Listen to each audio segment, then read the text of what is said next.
दोस्तों, इस कहानी से हमें बहुत कुछ सीखने को मिलेगा।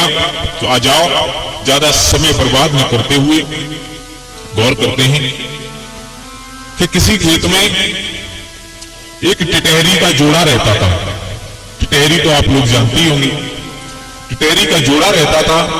दोस्तों, सर्दियों का मौसम था तो टिटहरी ने अपने पिया से कहा, पिया देखो सर्दी भी बहुत है, कोहरा भी बहुत पड़ रहा है, आप कोई ऐसी बात कहो जिससे ये रात पार हो जाए। तो उस टिटहरा ने कहा है, प्यारी कि एक राजा था और वो राजा कैसा था, वो कोक शास्त्र पढ़ा हुआ था। कोक शास्त्र का मतलब होता है पशु पक्षी जीव जंतुओं की भाषा समझना, सुनना, उनसे बातें करना, इसे कहते हैं कोक शास्त्र पढ़ा हुआ। तो एक दिन स्नान ध्यान करके और अपने पलंग पर बैठ गया। रानी को आदेश दिया, रानी मुझे बहुत तेज भूख लगी है और कुछ खाने को लेकर के आओ। तो रानी ने अपने पिया को भूखा देखा तो दोस्तों थाली में भोजन सजाया बहुत अच्छे प्रकार से, और एक हाथ में जल का लोटा लिया और एक हाथ में थाली ली और अपने पिया के पास भोजन लेकर के जा रही है। अपने पिया को भोजन रखा।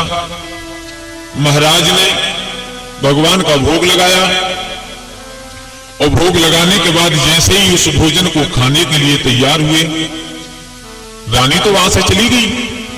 दोस्तों, महाराज की नजर पड़ गई एक चींटी और एक चींटा थे पास में। तो महाराज की थाली से एक चावल का टुकड़ा वो चींटी खींच करके ले गई। महाराज ने देख लिया। अब महाराज देख रहे हैं, बोले मुझे तो भोजन करना ही है, लेकिन ये चींटी अगर भोजन पहले कर ले तो ज्यादा ठीक है। उस चावल के टुकड़ा को खींच करके ले जा रही थी, तब तक चींटा आ गया और उसने कहा उस चींटी से, एक काम करो, इस चावल के टुकड़ा को आप हमें दे दो, आप राजा की थाली से दूसरा टुकड़ा ले आओ। चींटी ने कहा, पागल हो क्या है? एक बार तो मैं छुप करके लेकर के आई हूं, अब जाऊंगी अगर मैं, एक बार तो छुप कर लेकर के आई हूं, और अगर अब जाऊंगी तो राजा ने देख लिया तो बहुत बुरा होगा। और राजा उसे देख रहा है, सब सुन रहा है, क्योंकि वो कोक शास्त्र पढ़ा हुआ था। दोस्तों, चींटा ने बार बार विनय की, बोले चली जाओ, ज्यादा अच्छी बात है, इस दाने को हमें दे दो, आप दूसरा ले आओ। चींटी ने साफ इनकार कर दिया। चींटा की नजर पहुंची, चींटा ने देखा कि ये तो महाराज कोक शास्त्र पढ़े हुए हैं, हमारी भाषा भी समझ रहे हैं।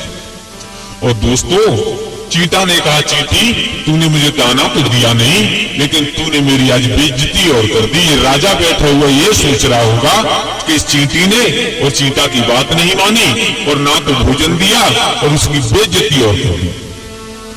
चींटी ने कहा, सुनो, बेइज्जती वाली बात, पहले तो हमारी तुम्हारी भाषा को ये समझ नहीं रहे होंगे, और अगर समझ भी रहे होंगे तो अगर हमारी तुम्हारी बात सुनने के बाद इन्होंने किसी को बताई, उसी समय ये राजा पत्थर के हो जाएंगे। और महाराज ने जैसे ही बात सुनी कि ये चींटी चींटा क्या बतला रहे, तो महाराज को उसी समय हंसी आ गई। दोस्तों, विधि के विधान को कोई मेट नहीं सकता है। उधर तो महाराज को हंसी आई और उधर उनकी रानी ने रसोई से बाहर कदम रखा, महाराज के ऊपर दृष्टि पड़ी। तो महाराज तो हंसे चींटी की बात सुनकर, लेकिन रानी ने समझा कि मुझसे कोई गलती हो गई, जिसे देख करके ये महाराज हंस गई। दोस्तों, रानी ने आकर के कहा, पिया क्या हुआ, कोई गलती हो गई हमसे, इसे देख करके तुम हंसे? बोले, ना रानी, ऐसी कोई बात नहीं है, मुझे तो वैसे ही हंसी आ गई। बोले, ना बताओ मुझे हंसे क्यों? राजा समझा रहा है, रानी तुम पागल हो क्या है? मुझे वैसे ही हंसी आ गई, वैसे ही हंसी आ गई, मुझे कोई बात नहीं है। मेरे भैया, आज वो रानी हट पकड़ गई। टिटहरा समझा रहा है टिटहरी को, सुनिए, ज्यादा हट करना अच्छी बात नहीं है। अब वो रानी कहने लगी, महाराज मुझे मालूम पड़ गया तुम हमसे प्यार नहीं करते, अगर प्यार करते होते तो मैं बता देते। राजा ने विचार किया, परमात्मा ये बहुत बुरा फंदा पड़ गया, अगर मैं बताऊंगा तो चींटी ने ये बात कही है कि अगर हमारी बात सुन करके किसी को बताएगा ये राजा तो पत्थर का हो जाएगा। और रानी मान ले रही है। बोले रानी कोई बात नहीं है, बोले अगर तुम पूछोगी तो पछताओगी। रानी ने कहा महाराज पछताएं चाहे कुछ करें, लेकिन अब तो तुम्हें बताना पड़ेगा हर हालत में। तब से तुम कह रहे थे कोई बात नहीं है, अब कह रहे हो कि पछताओगी है? मुझे मालूम पड़ गया कोई न कोई बात जरूर है। रानी अब तो महाराज अब तुम हमें बताओ जरूर। महाराज ने विचार किया अब रानी मानेगी तो नहीं, हट पकड़ गई। अच्छा तो रानी एक काम करिए, हम और आप यहां से चलते हैं। बोले कहां? बोले नदी के किनारे चल रहे थे और वहां जाकर के मैं तुम्हें बताऊंगा। रानी ने कहा ठीक है चलो। मेरे भैया रानी इतनी हट पकड़ गई तो महाराज ने रथ सजाया और रथ में पीछे रानी बिठाई, खुद महाराज उस रथ को हाँकने और नदी के लिए चले। विचार किया है नदी पर पत्थर का हो जाऊंगा तो वहां पड़ा रहूंगा या आंगन में कहां रहूंगा। चलते चलते आगे बढ़े तो क्या देखा कि कुछ बकरियों का झुंड चल रहा है। तो एक बकरी ने और बकरा से कहा, क्या कहा? महाराज देखो इस कुआं के ऊपर एक घास का तिनका लटका हुआ है बहुत बड़ा, एक काम कीजिए आप इसे तोड़ करके ले आओ तो हम इसे खा लेंगे। मेरे भैया बकरा ने एकदम जवाब दिया, बोले पागल है क्या है? कुआं के ऊपर मैं घास का तिनका लेने जाऊंगा है? वो राजा पागल है जो पत्नी की बातों में आकर के पत्थर का होने के लिए जा रहा है। मैं इतना पागल नहीं हूं। मेरे भैया महाराज को फिर हंसी आई गई, बोले हमसे ज्यादा समझदार तो ये जानवर हैं। रानी ने कहा महाराज एक बार तुम घर हंसे, एक बार फिर हंस गए, बात क्या है बात बताओ। महाराज ने कहा अब थोड़ी देर रुको हम तुम्हें सब बता देंगे।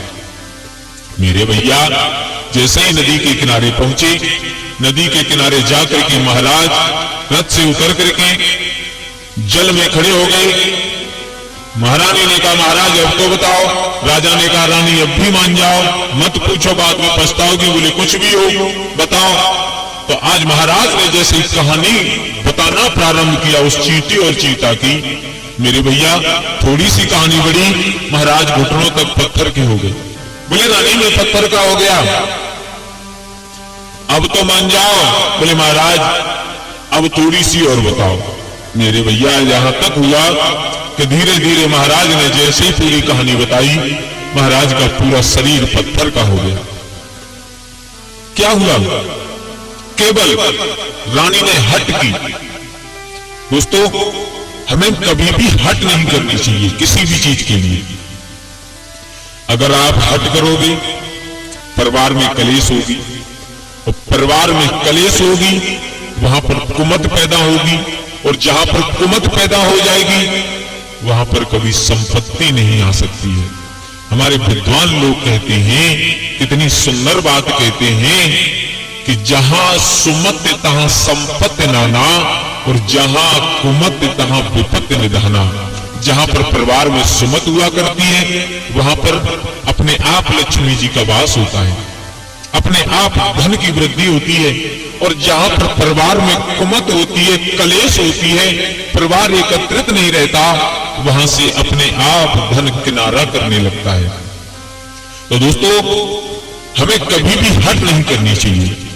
अब आप सब लोगों ने ये कहानी सुनी होगी, आप लोग विचार कर रहे होंगे ये कहानी कौन सी है? तो ये कहानी है रामायण में जो भगवान श्री राम के अनुज यानी भगवान श्री राम के भाई थे भरत, उनकी नानी और नाना की कहानी है।